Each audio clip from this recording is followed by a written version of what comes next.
Bismillahirrahmanirrahim. Assalamualaikum warahmatullahi wabarakatuh. Alhamdulillahirrabbilalamin. Wabihi nasta'in ala umuri dunya waddin. Wassalatu wassalamu ala asrofil anbiya'i wal mursalin wa ala alihi wa sahbihi ajma'in. Amma ba'du.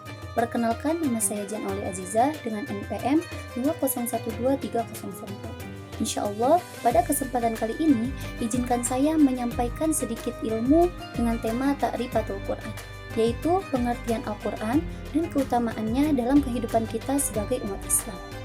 Al-Quran adalah kalamullah, firman Allah Subhanahu wa Ta'ala yang diturunkan kepada Nabi Muhammad SAW melalui perantara malaikat Jibril selama kurang lebih 23 tahun.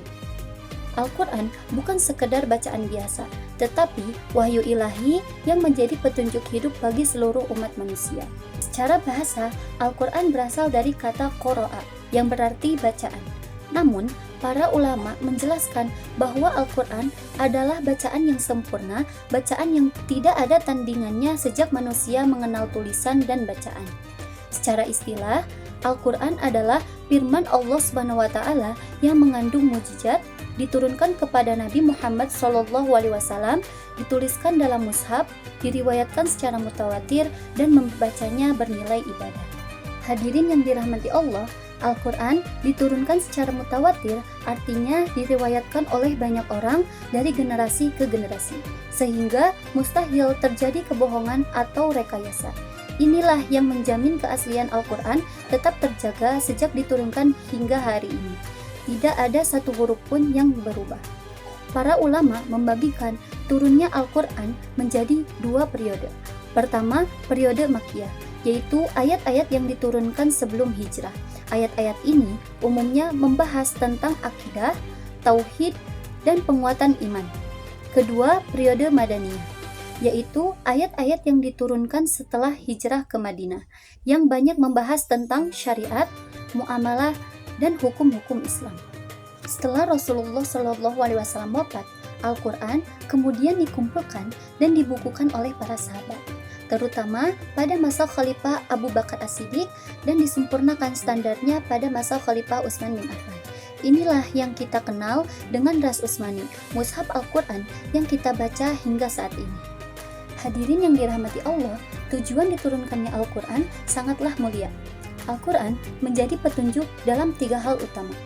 Yang pertama, akidah, yaitu keyakinan kepada Allah dan hari akhir.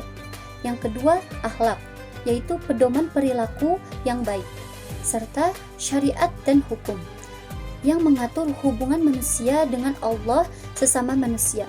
Singkatnya, Al-Quran adalah pedoman menuju kebahagiaan dunia dan akhirat. Al-Quran juga memiliki banyak nama lain, seperti Al-Kitab, Al-Furqan, Az-Zik, An-Nur, dan Al-Huda. Semua nama ini menunjukkan betapa agung dan luasnya fungsi Al-Quran dalam kehidupan manusia. Hadirin yang dirahmati Allah, membaca Al-Quran adalah ibadah. Rasulullah SAW bersabda bahwa sebaik-baiknya ibadah umatnya adalah membaca Al-Quran. Setiap satu huruf yang kita baca akan dibalas dengan 10 kebaikan. Bahkan, Al-Quran akan datang memberi syafaat kepada pembacanya di hari kiamat. Namun, perlu diingat, membaca Al-Quran tidak hanya sekedar melafalkan huruf-hurufnya.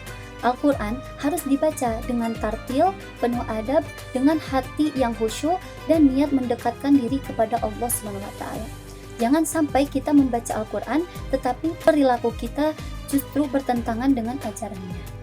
Hadirin yang dirahmati Allah, di tengah kesibukan dan tantangan zaman modern, mari kita jadikan Al-Quran sebagai sahabat hidup kita. Bukan hanya dibaca saat ada waktu luang, tetapi menjadi pedoman dalam berpikir, bersikap, dan bertindak.